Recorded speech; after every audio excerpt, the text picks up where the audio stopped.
pribadi, kesehatan pribadi, transportasi pribadi, olahraga, perjalanan, penjadwalan pribadi, keuangan pribadi, atau menghitung biaya, memesan bahan untuk bangunan, atau penggajian. Nah, hal-hal yang bersifat personal atau bersifat pribadi ini nanti konteksnya masuk di dalam konteks personal. Beda lagi ketika Bapak Ibu nanti mengaitkan soal dengan misalkan ini tentang sistem pemungutan suara, tentang transportasi publik, tentang pemerintahan, tentang kebijakan publik, tentang demografi, periklanan, statistik, atau ekonomi nasional. Nah, kalau sudah yang diangkat ini terkait dengan isu masyarakat, terkait dengan umum, hal-hal yang bersifat umum, maka dia masuk di dalam konteks sosial budaya. Nah, beda lagi ketika Bapak Ibu mengangkat tentang cuaca atau iklim, kemudian tentang ekologi, tentang ilmu medis atau obat-obatan, atau juga Bapak Ibu ingin mengangkat tentang ilmu ruang angkasa, tentang genetika, tentang pengukuran, atau keilmuan matematika itu sendiri, berarti Bapak Ibu masuk konteksnya adalah di konteks saintifik. Jadi ketika menyusun soal, ini sangat perlu diperhatikan. Mengapa demikian? Karena pada soal AKM, persentase masing-masing konteks tersebut adalah, nih untuk SMP, personal itu 40%, kemudian sosial budaya 40%, sedangkan saintifik 20%. Jadi untuk level SMP, untuk jenjang SMP, di sini sebagian besar hampir ini ya, hampir berimbang, hampir rata. Jadi antara personal, sosial budaya, dan saintifik. Saintifik masih 20%. Kalau SMA ini baru merata di semuanya. Kalau di SMP lebih kepada personal dan sosial budaya. Nah, ini adalah persentase dari soal nanti, soal AKM terkait berdasarkan konteksnya. Nah, yang berikutnya levelnya tadi ya, komponen instrumen dari AKM kan yang pertama konteks, kemudian yang kedua adalah levelnya. Untuk numerasi sendiri dibagi menjadi 3 levelnya, sama literasi dan numerasi, hanya di numerasi ini lebih jelas, jadi dibagi menjadi 3. Untuk level 1 yaitu level tentang knowing atau pemahaman, kemudian untuk level 2 adalah applying atau penerapan, dan di level 3 adalah reasoning atau penalaran. Nah, untuk level knowing ini berarti masih soal-soal yang LOTS, jadi low order pemahaman. Bagaimana siswa memahami terkait soal tersebut, jadi bisa memahami fakta, memahami prosedur, maupun alat matematika. Kalau sudah masuk di level 2, ini medium atau tingkatannya di tengah, ya sudah termasuk penerapan. Di sini pengukurannya adalah diharapkan siswa mampu menerapkan konsep matematika dalam situasi nyata. Jadi sudah mulai dikenalkan siswa terkait matematika dengan kehidupan nyata atau kehidupan sehari-hari yang mereka lihat, mereka alami. Inilah nanti masuk di level 2, yaitu level penerapan. Dan sifatnya rutin. Kalau di penerapan ini sifatnya rutin. Nah, kita naik lagi di satu level, yaitu level 3, level yang atas untuk AKM numerasi ini, yaitu penalaran. Nah, di sini penalaran itu mengajak siswa untuk bernalar dengan konsep matematika untuk menyelesaikan masalah. Jadi menyelesaikan masalah, tetapi sifatnya tidak rutin. Jadi di sini pengukurannya lebih tinggi lagi levelnya. Ini yang jelas kalau sudah penalaran, ini adalah soal-soal HOTS, Pak Ibu ya. Nanti bagaimana sih bentuk soal HOTS itu akan dijelaskan juga oleh Ibu Suwarni nanti deh di bagian literasi. Kemudian saya lanjut.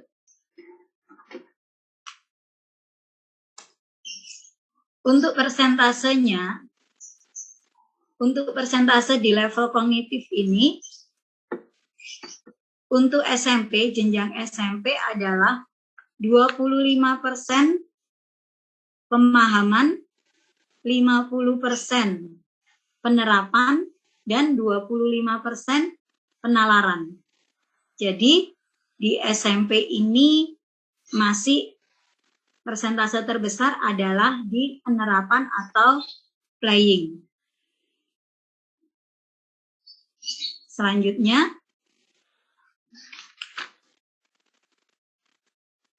suara saya terdengar? Suaranya masuk. Oh iya, terima kasih kok. Sepertinya sinyalnya ini tadi. Ya. Terima kasih Mas Faris. Saya lanjutkan Bapak Ibu.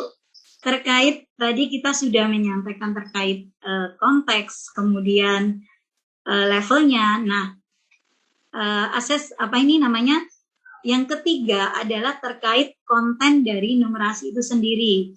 Di sini bagusnya konten numerasi itu terbagi menjadi 4. Jadi di numerasi, apalagi di SMP ini 4-4-nya ada nanti di dalam soal. Yaitu bilangan, geometri dan pengukuran, aljabar, data dan ketidakpastian. Untuk bilangan sendiri nanti dibagi lagi menjadi beberapa subkompetensi Bapak Ibu. Jadi ada representasi, di sini representasi nanti juga ada indikatornya. Misalkan sifat urutan, operasi, ya. Ada di dalamnya ada memahami tentang bilangan desimal, bilangan pecahan. Kemudian ada urutan, nah, mengurutkan bilangan. Maaf, tergeser. Selanjutnya terkait geometri dan pengukuran dibagi menjadi 2 subkompetensi, geometri itu sendiri atau bangun geometri dan pengukuran. Nanti di bangun geometri dibagi lagi beberapa indikator. Salah satunya bangun datar misalkan, kemudian sifat bangun datar, bangun ruang, volume itu masuk di subkompetensi geometri. Nah, ada juga pengukuran yang termasuk pengukuran di SMP, pengukuran yaitu tentang kecepatan, tentang debit. Nah, di sini nanti masuk pada kisi-kisi atau indikator dari konten geometri dan pengukuran. Nah, selanjutnya adalah aljabar. Aljabar dibagi menjadi 2 subkompetensi, yaitu persamaan dan pertidaksamaan, kemudian relasi dan fungsi. Untuk persamaan dan pertidaksamaan nanti indikatornya misalnya persamaan linear satu variabel. Jadi menyelesaikan soal persamaan linear satu variabel. Relasi dan fungsi misalnya menentukan suku ke N atau fungsi linear atau berupa grafik seperti itu. Untuk data dan ketidakpastian di sini dibagi menjadi 2 sub, data sendiri, kemudian ketidakpastian dan peluang. Untuk data ini Bapak Ibu nanti misalkan dibagi lagi indikatornya, misalkan menentukan mean, median, modus, atau membaca grafik, atau membaca data. Kemudian untuk ketidakpastian dan peluang ini terkait dengan menghitung peluang kejadian yang sifatnya masih sederhana. Ini adalah konten yang ada di numerasi, jadi terbagi menjadi 4. Berapa persentase untuk konten di numerasi itu sendiri? Jadi ini adalah simulasi sementara terkait berapa persen untuk bilangan itu sebesar 30%, kemudian untuk geometri dan pengukuran 30%, data dan ketidakpastian 30%, aljabar 10%. Ini sifatnya representatif ya Bapak Ibu ya, bisa berubah, tetapi keempat ini wajib dipersiapkan atau dibuat soalnya, wajib disusun soalnya. Nah, sekarang kita bicara tentang bentuk soal. Tadi yang perlu dipahami ketika menyusun soal AKM baik itu literasi maupun numerasi ada 3 tadi ya, konten, konteks, dan proses atau level kognitifnya. Kali ini bagaimana sih nanti kalau ingin membuat atau menyusun soal AKM itu bentuk soalnya harus seperti apa? Nah, ada 5 macam bentuk soal pada AKM. Yang pertama adalah berbentuk soal pilihan ganda. Kemudian yang kedua berbentuk soal pilihan ganda kompleks. Yang ketiga berbentuk menjodohkan. Yang keempat berbentuk isian atau jawaban singkat. Dan yang kelima berbentuk uraian.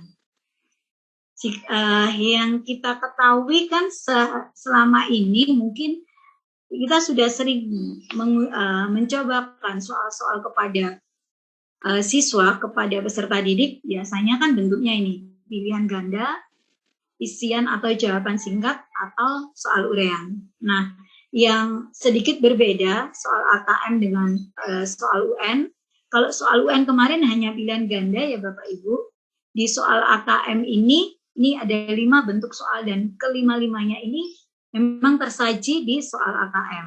Yang mungkin masih jarang atau masih sangat jarang sekali ya, atau masih belum kita biasakan ke anak-anak atau ke siswa itu kan pilihan ganda kompleks dan menjodohkan. Nah, kalau pilihan ganda kompleks ini berarti ada jawaban benarnya lebih dari 1. Begitu juga kalau menjodohkan ini berarti dia memasangkan ada 2 lajur kiri dan lajur kanan yang harus dipasangkan. Tetapi bedanya di sini adalah kalau biasanya Bapak Ibu menjodohkan itu lajur kiri sama dengan lajur kanan, kalau untuk bentuk soal AKM ini lajur kanan harus lebih banyak dari lajur kiri. Oke, selanjutnya bagaimana terkait nanti soal pilihan ganda itu seperti apa yang harus Bapak Ibu lakukan ketika menyusun soal. Yang pertama adalah perlu diketahui bahwa dalam soal pilihan ganda itu terdiri pokok soal dengan beberapa pilihan jawaban dan terdapat 1 jawaban yang benar. Ingat Bapak Ibu, ketika menyusun soal pilihan ganda jangan sampai jawaban benarnya itu lebih dari 1. Nanti masuknya dia malah menjadi pilihan ganda kompleks. Kemudian yang kedua, ini aturan dari Pusmenjar ya Bapak Ibu. Jadi bukan saya buat sendiri, tapi ini sudah aturan dari Pusmenjar terkait soal AKM. Untuk kelas 1 sampai 3 itu ada 3 pilihan jawaban. Untuk kelas 4 sampai 9 ada 4 pilihan jawaban. Kalau di SMA lebih banyak lagi. Untuk kelas 10 sampai 12 ada 5 pilihan jawaban. Termasuk juga ketika menyusun soal pilihan ganda, soal apa ya, pilihan ganda, uraian, isian, atau pilihan ganda kompleks, ini juga perlu diperhatikan harus memenuhi kaidah penulisan soal. Nah, kaidah penulisan soal ini nanti bagaimana, seperti apa, nanti akan saya sampaikan di berikutnya. Yang keempat, bahwa skor pilihan ganda ini, skor 1 jika menjawab benar, dan skornya 0 apabila menjawab salah. Nah, jika tidak dijawab itu ada kodenya sendiri Bapak Ibu, yaitu kode 9. Baik itu pilihan ganda kompleks, uraian maupun isian. Kemudian bagaimana dengan soal pilihan ganda kompleks? Jika dia berbentuk soal pilihan ganda kompleks, maka juga harus terdiri pokok soal dengan beberapa pernyataan. Maksudnya pilihan jawaban itu beberapa pernyataan. Berupa pernyataan terdiri beberapa, minimal 3. Nah, ini bedanya. Kalau pilihan ganda kan A, B, C, D. Nah, kalau untuk pilihan ganda kompleks ini, pilihan jawabannya berupa pernyataan minimal 3, dan itu pun jangan hanya 1 jawaban yang benar. Jawaban yang benarnya harus lebih dari 1. Nah, kemudian pernyataannya itu diberi tanda centang pada kotak yang disediakan. Nanti ada kotaknya kalau pilihan ganda kompleks ini. Kotak itu bisa berisi ya atau tidak, benar atau salah, atau bisa juga jawaban benar yang lebih dari 1. Jadi kotaknya ada di sebelah kiri, seperti itu. Dengan dicentang jawaban yang benar. Kemudian untuk yang poin ketiga, jika jumlah pernyataannya ini aturan dari Pusmenjar ketika soal AKM itu, jika jumlah pernyataannya 3 sampai 5 dengan 2 pilihan jawaban, maksudnya ada disajikan 3 sampai 5 pernyataan, pilihan jawabannya 2, ya tidak atau benar salah, Ini skornya 1 jika semua benar dan 0 jika jawabannya salah atau salah satu. Itu skornya 0. Hampir sama dengan pilihan ganda. Kemudian jika jumlah pernyataannya 5 atau lebih, jadi ketika jumlah pernyataannya 5 atau lebih dan lebih dari 2 pilihan jawabannya, jadi pilihan jawabannya itu lebih dari 2 benar atau salahnya. Nah, ini agak tinggi skornya karena ada pernyataannya 5 atau lebih. Dan jawabannya yang terukur 2 atau lebih dari 2. Maka skornya 2 jika semua benar. Dan jika jawabannya, skornya sebagian jika jawabannya benar hanya 3 sampai 4. Kemudian 0 jika jawabannya yang benar kurang dari 3. Atau semuanya salah. Nah, kemudian bagaimana untuk soal menjodohkan? Untuk soal menjodohkan ini, kenapa di soal AKM itu ada soal menjodohkan? Tujuannya adalah untuk mengukur kemampuan peserta dalam mencocokkan atau mengepaskan, menyesuaikan, menghubungkan antara dua pernyataan. Jadi kalau di menjodohkan ini berupa dua-duanya, lajur kiri dan lajur kanan adalah pernyataan. Jadi pernyataan, bukan pertanyaan ya Bapak Ibu, tapi pernyataan dua-duanya. Nah, yang perlu diperhatikan lagi bahwa lajur kiri itu dianggap sebagai pokok soal, tapi bukan soal dengan kalimat tanya ya, sebagai pokok soalnya, dan lajur kanan sebagai jawaban. Sebagai jawaban dari lajur kiri. Hanya perlu diperhatikan bahwa jawaban atau di lajur kanan itu harus lebih banyak dari lajur kiri. Jadi Bapak Ibu ketika mau membuat atau menyusun soal AKM menjodohkan, ketika lajur kiri itu ada 3 misalkan, maka lajur kanan minimal ada 4. Ada 4 baris, ada 4 pilihan jawaban. Bisa juga sampai 5. Jadi untuk soal AKM sendiri itu tidak sama ya. Kalau kiri 3, kanan 3, tidak. Tetapi di soal AKM soal menjodohkan ini ada jawaban pengecoh. Jadi ada satu jawaban yang memang tidak ada di situ gitu ya, sebagai jawaban pengecoh. Selanjutnya bagaimana untuk isian atau jawaban singkat? Untuk isian ini kan menuntut peserta untuk memberikan jawaban secara singkat. Nah, secara singkat itu seperti apa? Jadi jawabannya hanya berupa frase, hanya berupa kata, angka atau simbol. Jadi tidak panjang jawabannya. Jawabannya hanya berupa ini ya. Di antara ini kata, angka, simbol atau frase. Kemudian soal isian disusun dalam kalimat berita. Jadi kalau dia berbentuk soal isian, maka disusun dalam kalimat berita.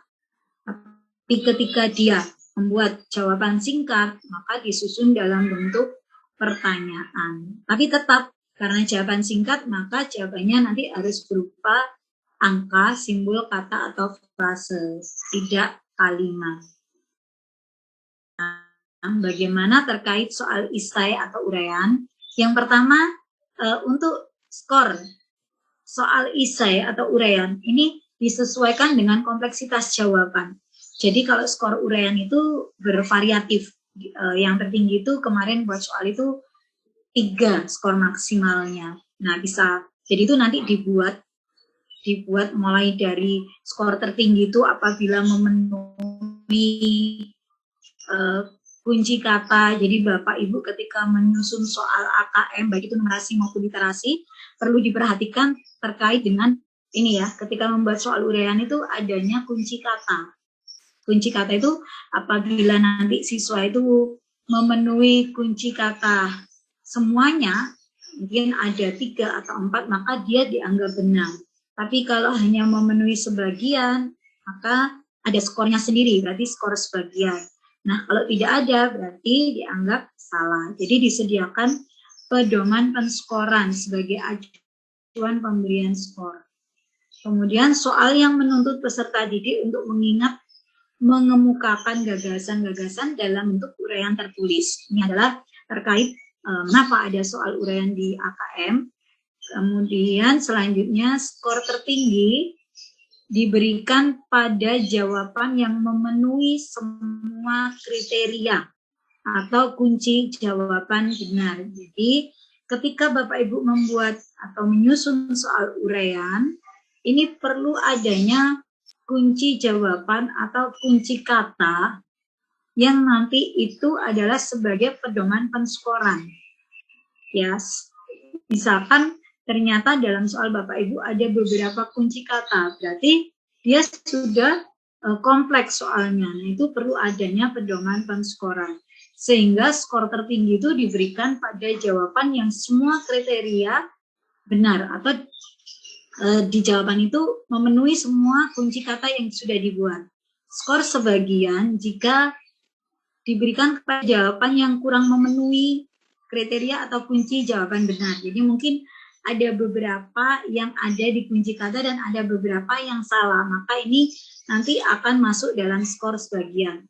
Kemudian untuk jawaban salah diberi skor 0, tidak dijawab atau kosong diberi kode 9. Ini adalah ketika kami menyusun soal AKM kemarin di Pusmenjar. Jadi memang kalau tidak dijawab itu kode 9. Terkait kode 9 ini kami juga tidak tahu ya apa kode 9. Tapi bukan nilai ya Bapak Ibu, bukan skor, tapi ini kode tertentu dari Pusmenjar itu sendiri. Ya baik, sekarang bagaimana untuk kaidah penulisan soal itu? Untuk pilihan ganda ya terkait materi, yang pertama Bapak Ibu nanti ketika menyusun soal, mohon diperhatikan soal harus sesuai dengan indikator. Jadi jangan sampai indikatornya misalkan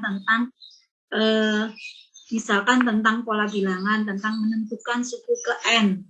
Nah, soalnya malah tentang aritmatika. Nah, itu kan tidak nyambung nanti jadinya. Kemudian pilihan jawaban harus homogen dan logis. Jadi ketika Bapak Ibu buat soal, mohon jawabannya itu bisa, pilihan jawaban yang disediakan itu homogen dan logis. Kemudian setiap soal harus mempunyai satu jawaban yang benar. Karena kita mau buat pilihan ganda ya harus satu jawaban yang benar. Kalau kita mau membuat pilihan ganda kompleks, baru lebih dari satu jawaban yang benar. Kemudian terkait konstruksinya, untuk pokok soal itu harus dirumuskan secara jelas dan tegas. Nah, saya yakin kalau di numerasi itu soal pasti jelas ya, karena memang bisa dikatakan bahwa numerasi sendiri atau matematika itu sendiri sebagai ilmu pasti. Jadi buatlah pokok soal itu secara jelas dan tegas. Kemudian rumusan pokok soal dan pilihan jawaban harus merupakan pernyataan yang diperlukan saja. Jangan sampai Bapak Ibu ketika merumuskan soal itu membahas meluas kemana-mana, padahal sebenarnya yang dibutuhkan pada jawaban itu hanya misalkan 2-3 baris. Nah, itu juga kurang efektif ya Bapak Ibu, diperhatikan juga keefektifannya. Boleh di stimulus itu dijabarkan, tetapi juga stimulus itu berbobot. Artinya walaupun tidak ini dalam soal jawaban, setidaknya memberikan informasi baru kepada siswa kita terkait sesuatu hal yang baru yang masih relevan untuk saat ini. Kemudian konstruksi yang keenam, pokok soal jangan memberi jawaban, jangan memberi petunjuk ke arah jawaban yang benar. Jadi jangan sampai di soalnya itu sudah ada jawaban benarnya. Kemudian yang ketujuh, pokok soal jangan mengandung pernyataan negatif ganda. Ini Bapak Ibu, mungkin ini soal zaman dulu ya, kita sering juga masih menemui. Tapi kalau untuk saat ini sepertinya sudah tidak ada ya, negatif ganda itu misalkan yang bukan merupakan himpunan bilangan asli kecuali. Nah, sudah ada kata bukan, ada kecuali, itu tidak boleh dalam kaidah penulisan ya, dihindari kata yang pernyataan yang bersifat negatif ganda. Kalau sudah menggunakan kata bukan, sebaiknya kecualinya dihilangkan. Dan untuk saat ini kata kecuali itu sebenarnya sudah tidak lazim digunakan ya, yang digunakan itu kata tidak atau bukan. Ini adalah memudahkan pemahaman anak-anak. Kemudian panjang rumusan pilihan jawaban harus relatif sama. Jadi ketika Bapak Ibu membuat soal, jangan sampai yang A itu pilihan jawabannya panjang. Kalau dalam matematika misalkan yang A ratusan ribu, yang B ratusan, yang C satuan, itu tidak boleh. Jadi harus relatif sama. Kalau ribuan ya ribuan semua, kalau puluhan puluhan semua. Nah, kemudian untuk konstruksi yang ke-9 bahwa pilihan jawaban itu jangan mengandung ini dalam pilihan jawabannya. Biasanya di paling belakang, biasanya kalau kita buat di D ya, semua pilihan jawaban di atas salah atau semua pilihan jawaban di atas benar. Dalam soal AKM ini tidak boleh digunakan Bapak Ibu. Jadi jangan sekali-sekali ketika Bapak Ibu panjenengan semuanya menyusun soal AKM di bagian D wes ben nggak repot-repot, ya udah wes ditulis semua pilihan jawaban di atas benar atau semua pilihan jawaban di atas salah. Tidak boleh, jangan deh. Kemudian yang ke-10, pilihan jawaban yang berbentuk angka atau waktu harus disusun berdasarkan urutan besar kecilnya nilai atau kronologisnya. Nah, kemudian yang ke-11, apabila dalam soal tersebut Bapak Ibu mencantumkan gambar, mencantumkan grafik, tabel, diagram, atau sejenisnya yang terdapat pada soal harus jelas dan berfungsi. Ya, jadi harus jelas dan berfungsi. Jangan sampai dalam soal itu sudah ada grafiknya, ternyata tidak dibuat untuk soalnya, jadi tidak berfungsi apa-apa. Itu tidak boleh. Jadi gambarnya harus berfungsi, setidaknya memberikan informasi kepada siswa terkait soalnya, terkait jawabannya. Tuh. Kemudian yang ke-12, butir soal jangan bergantung pada jawaban soal sebelumnya. Nah ini, mungkin untuk saat ini sudah tidak ada ya Bapak Ibu. Biasanya gini, dalam soal misalkan, menurut jawaban nomor 11, nah, padahal jawabannya yang jawaban sebelumnya belum tentu benar itu si anak ya. Bagaimana pendapatmu itu tidak boleh, dalam soal AKM tidak ada yang demikian. Kemudian bahasanya setiap soal harus menggunakan bahasa yang sesuai kaidah bahasa Indonesia. Ini mohon diperhatikan. Kemudian jangan menggunakan bahasa yang berlaku setempat. Mengapa demikian? Agar bisa digunakan oleh daerah lain atau nasional. Setidaknya kalau siswa Bapak Ibu juga ada yang dari luar daerah, kan juga bisa memahami. Kalau pakai bahasa daerah setempat, dia nanti menjadi bingung, membingungkan siswa. Ya, setiap soal harus menggunakan bahasa yang komunikatif, bahasa yang mudah bisa dipahami oleh siswa. Setiap pilihan jawaban yang mengulang kata, jangan mengulang kata atau frase yang bukan merupakan satu kesatuan pengertian. Oke, Bapak Ibu, ini adalah kaidah penulisan soal pilihan ganda. Bagaimana dengan kaidah penulisan soal uraian isian? Hampir sama dengan soal pilihan ganda tadi. Yang jelas harus sesuai dengan indikator. Pokok soalnya harus logis, ditinjau dari segi materi. Jadi ketika membuat soal ada logis, jadi jangan mengada-adakan ya. Jadi harus logis soalnya, pokok soalnya. Hanya ada satu jawaban hanya ada satu pintu jawaban yang benar. Kemudian pokok soalnya harus dirumuskan secara tegas dan jelas. Jawabannya singkat. Kalau dia berupa soal jawaban singkat, maka menggunakan kalimat tanya. Kalau dia berupa soal isian, maka dia menggunakan kalimat pernyataan. Nah, bagaimana kaidah penulisan terkait konstruksinya, yaitu pokok soal merupakan pernyataan yang berkaitan dengan materi yang diukur, Bapak Ibu. Materinya tentang apa, kita ingin mengukur apa, itu juga mohon diperhatikan ketika menyusun soal. Selanjutnya, pokok soal itu jangan sampai memberi petunjuk ke arah jawaban. Pokok soal tidak mengandung pernyataan, sama ya dengan yang tadi, kaidah penulisan pilihan ganda. Begitu juga nomor 10 sama, nomor 11 juga ya sama. Jadi tidak boleh berisi informasi yang mempengaruhi peserta didik dalam menjawab butir soal lain. Dan Yang ke-12, jawaban yang dituntut oleh soal harus singkat dan pasti. Karena berupa soal isian atau jawaban singkat, maka harus pasti. Ini berupa kata, frase, angka, simbol, tempat, atau waktu. Nah, bagaimana kaidah bahasanya? Sama dengan pilihan ganda, gunakan bahasa Indonesia, bahasanya harus komunikatif, jangan gunakan bahasa daerah setempat.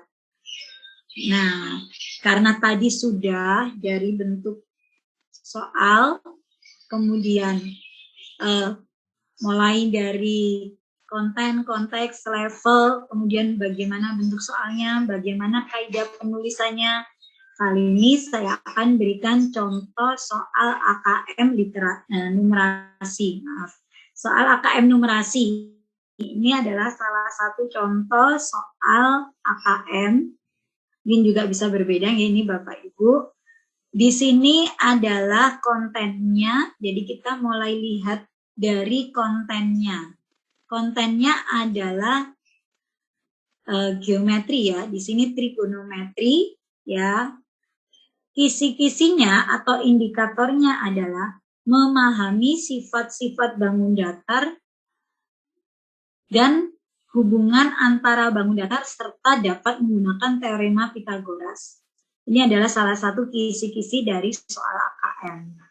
Nah, disajikan ini Bapak Ibu, ini baru stimulus. Jadi di soal AKM itu nanti ada keterkaitan dengan kehidupan nyata. Jadi ini kita katakan sebagai stimulus Bapak Ibu.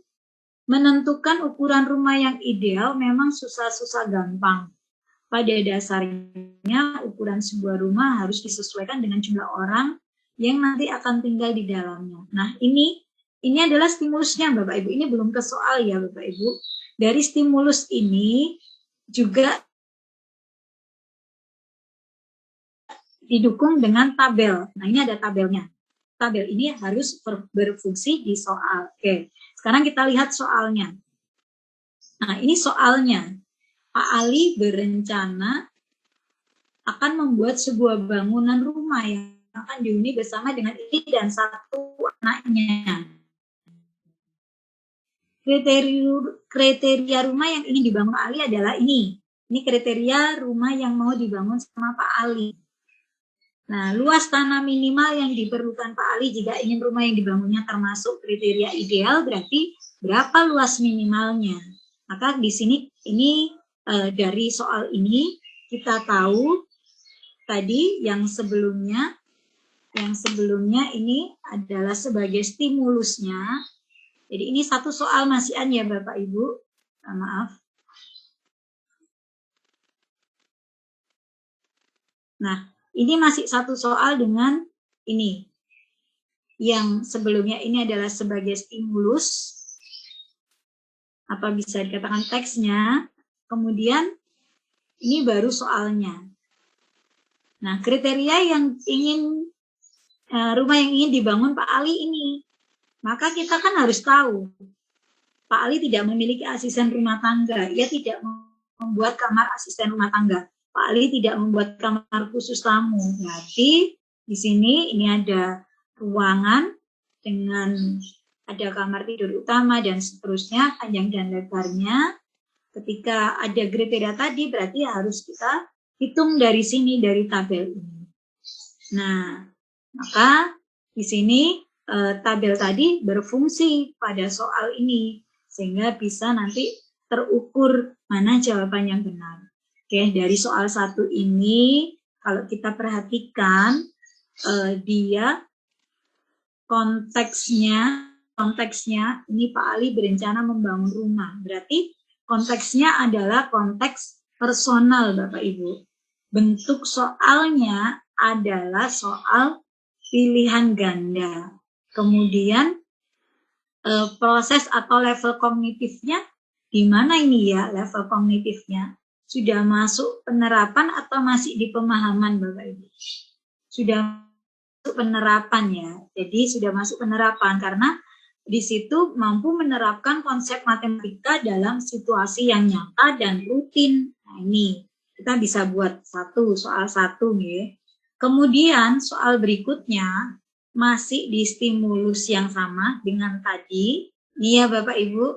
Jadi satu stimulus kita bisa membuat lebih dari satu soal.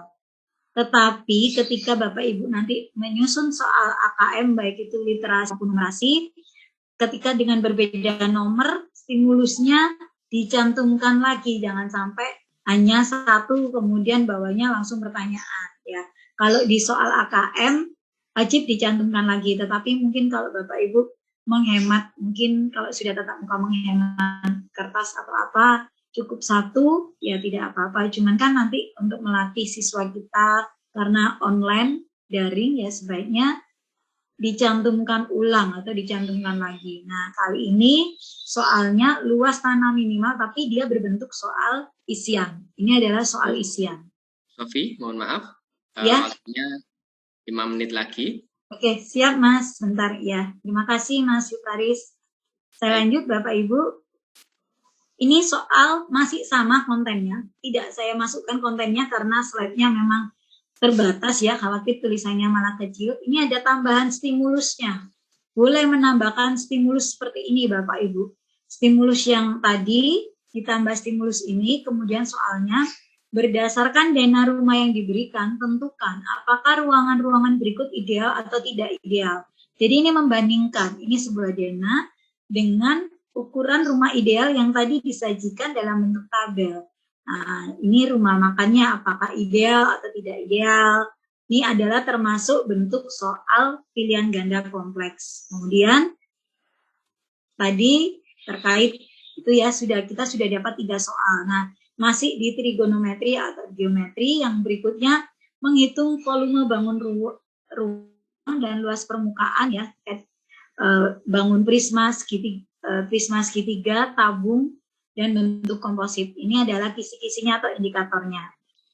Soalnya bisa dilihat Bapak Ibu, yaitu ini stimulusnya didukung atau disajikan juga infografis terkait dengan ini penggunaan air untuk mandi, untuk ini menggunakan gayung, keran bocor, dan seterusnya. Ini infografisnya. Kemudian ini adalah terkait teks penggunaan air. Ini sebagai stimulusnya. Soal yang pertama, volume air dalam gayung yang terisi penuh adalah, nah kalau kita lihat di sini gayungnya ada ukurannya. Ini adalah soal isian. Nah di sini karena volume air ini kan masih pemahaman ya Bapak Ibu, maka dia masuk di soal pemahaman. Tetapi untuk soal berikutnya berbeda lagi. Berdasarkan info di atas, benar atau salahkah pernyataan berikut ini? Ukuran untuk 1 kali mandi diperlukan 10 gayung air. Maka ini siswa harus mengukur berapa volume gayung, kemudian berapa volume air ketika mandi. Nah, sehingga dibandingkan apakah benar 10 gayung air. Kalau ini levelnya sudah masuk di level penerapan. Walaupun sama stimulusnya, tapi levelnya sudah naik lagi, yaitu di level penerapan. Bentuk soalnya pun sudah berbeda, yaitu soal pilihan ganda kompleks. Oke, saya lanjut ya Bapak Ibu. Ini soal pilihan ganda, masih stimulus yang sama. Kemudian ini aljabar, misalkan Bapak Ibu. Di sini kisi-kisinya menyelesaikan persamaan linear satu variabel atau sistem persamaan linear 2 variabel. Ini stimulusnya. Jadi bisa kita lihat ya, stimulus ini sangat penting sekali ketika kita akan membuat soal. Mengapa demikian? Karena dengan stimulus yang baik, maka kita akan bisa membuat lebih dari satu bentuk soal, bermacam-macam soal. Mohon maaf Bu Nur Sofia, waktunya sangat terbatas.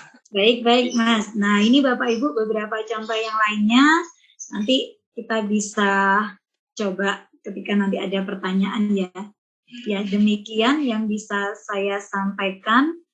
Mohon maaf karena waktunya yang terbatas juga. Saya akhiri. Assalamualaikum warahmatullahi wabarakatuh. Waalaikumsalam warahmatullahi wabarakatuh. Terima kasih Bu Nur Sofia. karena sekali lagi mohon maaf Bapak Ibu, karena keterbatasan waktu kita harus ada 2 narasumber, jadi ada literasi dan numerasi dan literasi. Nanti mungkin kami infokan, ini sudah 3 raise hand Ibu dan beberapa pertanyaan di kolom chat. Nanti kita akan bahas di akhir paparan dari narasumber Bapak Ibu. Jadi Bapak Ibu yang ingin bertanya bisa dituliskan di kolom chat untuk kami catat, jadi sehingga nanti pada saat sesi tanya jawab pada diskusi bisa kita bahas. Terima kasih sekali lagi Bu Nur Sofia. Berikutnya Bapak Ibu, kita akan mendengarkan paparan dari narasumber kita yang kedua, yaitu Ibu Suwarni SPD. Mohon izin Bu Suwarni sudah bergabung dengan kami? Sudah. Baik.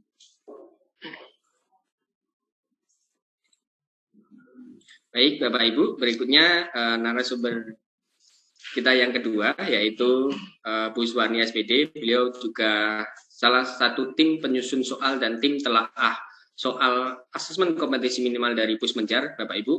Di era ujian nasional dulu juga Bu Suwarni itu juga penulis soal ujian nasional mulai dari tahun 2014 sampai 2019.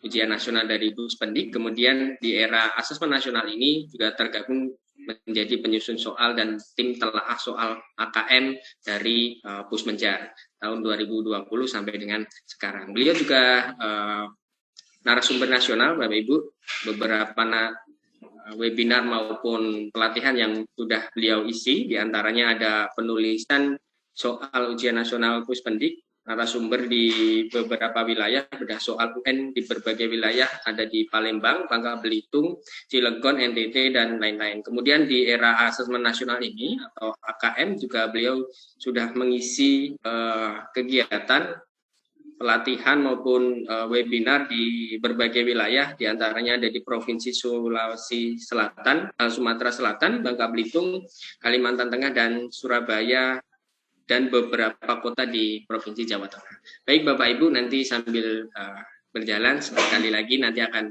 bisa dikenalkan oleh Bu Suwarni langsung, karena keterbatasan waktu untuk Bu Suwarni, waktu dan tempat kami persilakan. Baik Mas Rifariz.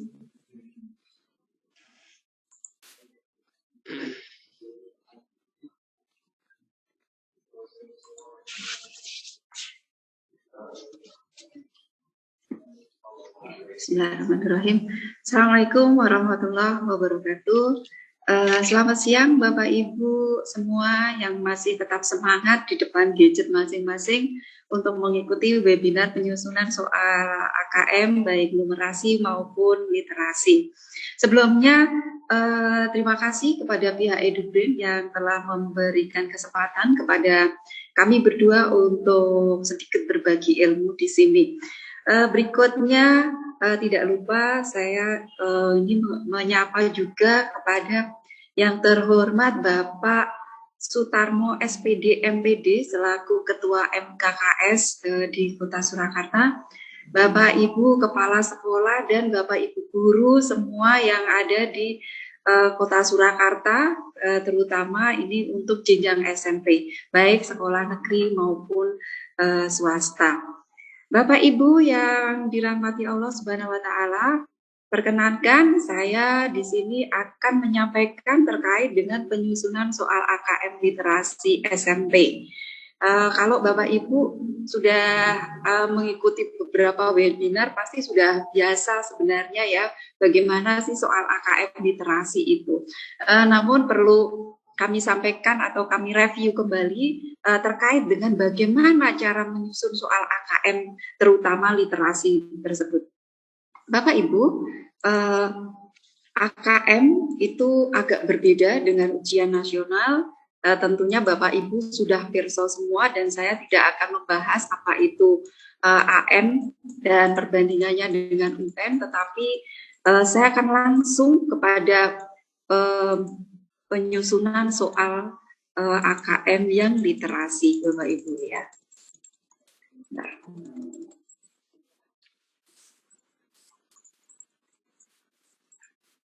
Ya, Bapak Ibu, apa itu AKM literasi, terutama yang membaca, yaitu kemampuan untuk memahami, menggunakan, mengevaluasi, merefleksi berbagai jenis teks untuk menyelesaikan masalah dan mengembangkan kapasitas individu sebagai warga Indonesia dan warga dunia agar dapat berkontribusi secara produktif kepada masyarakat. Nah, di dalam AKM literasi membaca itu nanti ada beberapa hal yang perlu kita cermati, yaitu bagaimana peserta didik kita nanti mencari, mengambil, dan memahami informasi tersurat, memahami dengan cara menginterpretasi dan mengintegrasi informasi tersurat, serta mengevaluasi teks dan merefleksi isi teks. Seperti itu ya Bapak Ibu. Nah, berikutnya Bapak Ibu, masih sama dengan numerasi, bahwa untuk komponen AKM itu sama Bapak Ibu antara komponen literasi dan numerasi. Untuk AKM yang literasi itu sama, ada konten, ada konteks, dan ada level kognitif. Nah, ini yang membedakan terkait dengan yang dulu yang sudah kita alami, yaitu soal UN dan sekarang soal AKM. Berikutnya Bapak Ibu, karena ini terkait dengan literasi, otomatis yang ada nanti aktivitasnya adalah bagaimana peserta didik ini bisa berliterasi, terutama membaca stimulus-stimulus yang disajikan yang intinya kompleksitasnya lebih banyak, seperti itu ya Bapak Ibu. Untuk SMP misalnya ada 500 kata, seperti itu. Nah, bagaimana dalam konteks membacanya ini nanti diharapkan peserta didik mampu mengatasi berbagai persoalan sosial dan akademik yang dihadapi selama menjalani kehidupan sehari-harinya. Nah, selain itu Bapak Ibu juga diharapkan nanti di sini anak-anak bisa berpikir lebih tinggi, ya, berpikir tingkat tinggi, atau yang kita sering dengar yaitu dengan high order thinking skill. Karena level kognitif di AKM itu nanti ada level kognitif yang evaluasi dan refleksi. Nah, ini membutuhkan tingkat berpikir yang lebih tinggi, Bapak Ibu. Berikutnya Bapak Ibu, terkait dengan penulisan soal AKM itu ada beberapa hal yang perlu kita perhatikan Bapak Ibu ya. Jadi ada satu yaitu stimulus yang perlu diperhatikan Bapak Ibu ketika nanti menyusun soal AKM, terutama baik itu untuk AKM latihan, AKM kelas maupun AKM nasional. Yang perlu diperhatikan adalah stimulus. Stimulus ini terkait dengan konten dan konteks. Ya, nanti konten apa, konteks apa nanti akan kita lihat. Yang kedua, Bapak Ibu, yang perlu diperhatikan adalah level kognitif dan indikator soal. Ini sangat penting karena indikator soal inilah yang nanti menjadi acuan Bapak Ibu guru di dalam menyusun soal AKM. Yang berikutnya adalah bentuk soal. Mengapa harus diperhatikan bentuk soal? Karena di AKM ini bentuk soalnya sudah berbeda dengan soal UN. Kalau UN itu hanya satu bentuknya, yaitu pilihan ganda. Tetapi di AKM ini ada 5 bentuk soal yang mungkin tadi sudah disampaikan oleh Bu Sofi di sesi 1 gitu ya. Yang berikutnya adalah syarat sekarang. Yang pertama tadi yang harus diperhatikan adalah stimulus. Nah, sekarang harus Bapak Ibu harus mengetahui kira-kira syarat dari stimulus itu apa Bapak Ibu. Yang pertama, ketika Bapak Ibu mencari stimulus misalnya di web atau Bapak Ibu menyusun sendiri, itu harus diusahakan yang bersifat edukatif, inspiratif, menarik, dan memiliki unsur kebaruan. Mengapa demikian Bapak Ibu? Karena tujuan dari AKM ini tidak semata-mata siswa itu bisa mengerjakan soal-soal yang dihadapi. Tetapi dengan membaca stimulus itu saja, peserta didik akan mendapatkan suatu informasi, wawasan baru, atau wawasan yang sangat berguna untuk kehidupannya. Mungkin yang bersifat edukatif atau inspiratif, sehingga ketika selesai membaca stimulus itu anak ada, oh ternyata begini ya, ternyata ada sesuatu yang selama ini tidak saya ketahui. Yang berikutnya Bapak Ibu, stimulus, gambar, kalimat, slogan, atau kutipan apapun, usahakan tidak mengandung iklan yang berbau promosi. Ya, karena stimulus ini bukan untuk promosi, sehingga ini harus dihindari. Yang ketiga, Bapak Ibu, ilustrasi ini tidak boleh mengandung sara, kekerasan, pornografi, atau politik. Hati-hati ketika misalnya akan ada kegiatan misalnya pilkada, karena di web, di banyak informasi di media mungkin akan membicarakan terkait dengan masalah-masalah politik. Nah, ini usahakan tidak dipakai dan dihindari ya Bapak Ibu. Berikutnya Bapak Ibu yang harus diperhatikan juga adalah tidak boleh menggunakan nama orang atau tokoh yang masih hidup.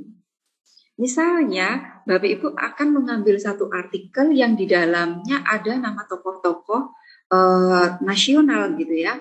Nah, ini mohon dihindari juga. Ya, oh ya ini ada yang iseng coret-coret ya. Sebentar saya hapus dulu Bapak Ibu ya. Ya. Yang berikutnya Bapak Ibu, stimulus yang berupa gambar, teks, atau mungkin kutipan, ini harus bersumber dari sumber yang kredibel atau valid yang bisa dipertanggungjawabkan. Dan harus dituliskan secara lengkap ya Bapak Ibu. Jika nanti stimulus itu ada pengubahan, maka harus ada informasi yang ditaruh di dalam tanda kurung itu misalnya dengan pengubahan seperlunya atau dengan penyesuaian gitu. Nah, ini untuk menghindari sesuatu di belakang nanti seperti itu. Nah, yang berikutnya Bapak Ibu, usahakan stimulus atau soal itu juga gunakan bahasa Indonesia yang baik dan benar.